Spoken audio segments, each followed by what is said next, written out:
Hello বন্ধুরা, আসসালামু আলাইকুম। সকলেই কেমন আছেন? অবশ্যই কমেন্ট বক্সে জানাবেন। আজকে চলে আসলাম নতুন আরও একটি ভিডিও নিয়ে। আজকের ভিডিওতে থাকছে পৃথিবীর সর্ববৃহৎ সমুদ্র সৈকত আমাদের কক্সবাজার। কক্সবাজারে ঘুরতে গিয়ে প্যারাসেলিং করার সময় আমার অভিজ্ঞতাটা আপনাদের সাথে শেয়ার করব।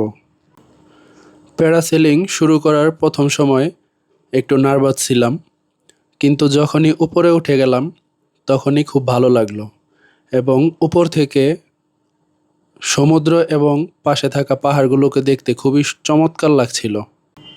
আমার মতো যারা সাগরকে ভালোবাসে তারা অনেকেই ছুটে আসে প্রতিনিয়তই এই সাগরকে দেখার জন্য।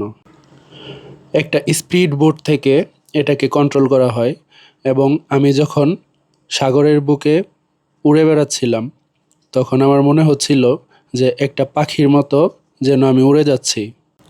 এই ফিলিংসটা কাউকে বলে বোঝানোর মতো না, একমাত্র যখন আপনি এই জায়গাতে থাকবেন তখনই বুঝতে পারবেন এই কিছু সময়ের রাইড কত মজাদার ছিল।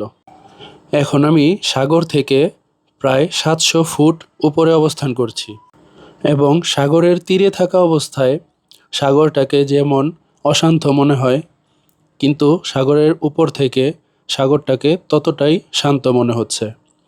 খুবই আনন্দ হচ্ছিল আমার উপর থেকে সাগরটাকে দেখতে। প্যারাসেলিং আসলে কতটা নিরাপদ সেটা আমার জানা নেই, কিন্তু নিজের ইচ্ছাকে পূরণ করার জন্য এই রাইডটা শেয়ার করলাম। সাগরের তীর থেকে কিছুটা দূরে এসে যখন আমাকে সাগরের পানিতে নামিয়ে দেওয়া হচ্ছিল, এই ফিলিংসটা আসলে বলে বোঝানোর মতো নয়, এক কথায় অসাধারণ ছিল। স্পিড বোটটা আস্তে আস্তে যাচ্ছিল, সাথে আমিও পাখির মতো ভেসে বেড়াচ্ছিলাম। জানি না এই ভিডিওতে আপনাদেরকে কতটুকু দেখাতে পারছি বা ভিডিওতে সম্পূর্ণ বোঝা যাচ্ছে কিনা, কিন্তু সরাসরি বাস্তবে যে এই রাইডটি শেয়ার করেছে একমাত্র সেই বুঝতে পারবে সেটার আনন্দ।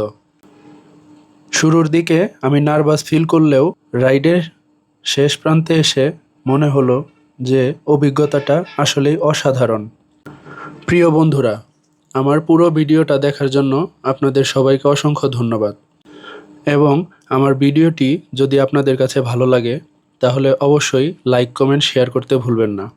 আপনারা যারা প্রতিনিয়তই ভালোবাসা দিয়ে আমার পাশে থাকেন, আমিও সবসময় চেষ্টা করি আপনাদের পাশে থাকার জন্য এবং সবসময় আপনাদের পাশে থাকব। এটা আমার নতুন পেজ, তাই সকলের কাছে একটা অনুরোধ থাকবে এই ভিডিওটি শেয়ার করে আমার পেজটাকে আরও এগিয়ে নিয়ে যাওয়ার জন্য। ধন্যবাদ সকলকে।